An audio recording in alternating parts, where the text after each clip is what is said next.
إن ربنا لغفور شكور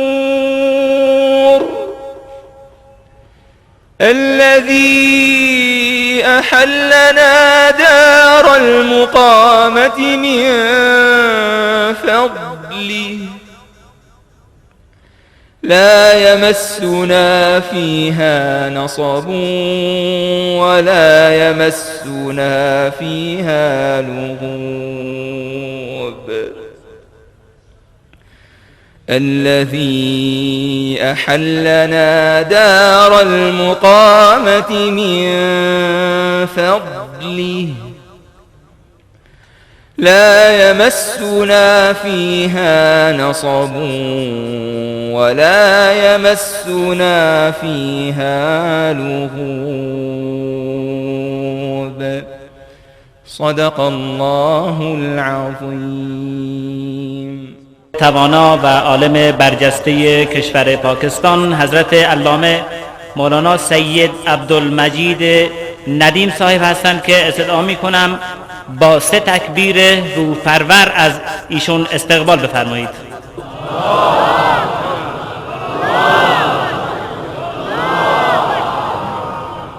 اللهم صل على محمد وعلى آل محمد كما صليت على إبراهيم وعلى آل إبراهيم إنك حميد مجيد. اللهم بارك على محمد وعلى آل محمد كما باركت على إبراهيم وعلى آل إبراهيم إنك حميد مجيد.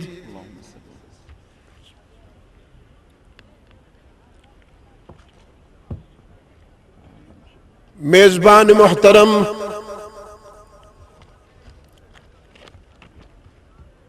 حضرت مولانا عبدالحمید زیدہ وقارکم،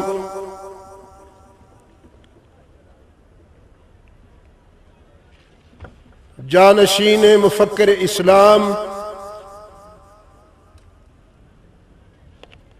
علماء اسلام پاکستان کی جمعیت کے قائد اور امت مسلمہ کی امیدوں اور آرزوؤں کا محور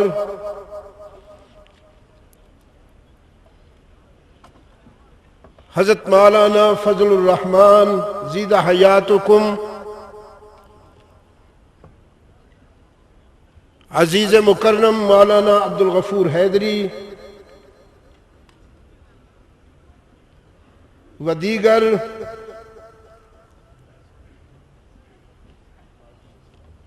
ایران بلوچستان کے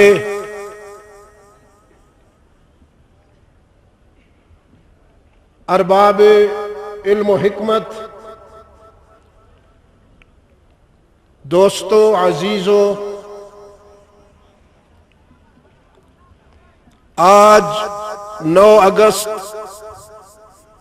2007 عیسوی ہم یہاں زاہدان ایران میں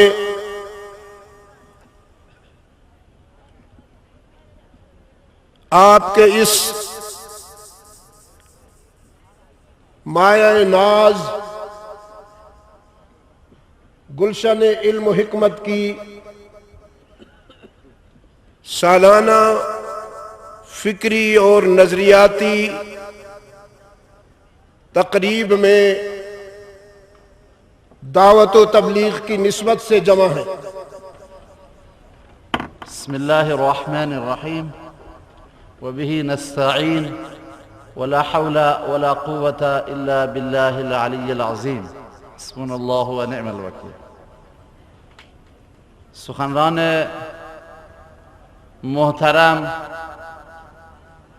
همجور که مستحضر هستند و مجری گرامی فرمودند، حضرت مولانا سید عبدالمجید ندیم از چهره‌های معروف علمی و خطابتی پاکستان هستند که البته منحصر به پاکستان نیستند، گرچه شباب ایشون بیشتر در پاکستان گذشته، اما در نقاط مختلف جهان بشریت ایشون مسافرت دارند، در کشورهای غربی، کشورهای اسلامی و سخنرانی می‌فرمایند و از چهره‌های برجسته محسوب می‌شوند.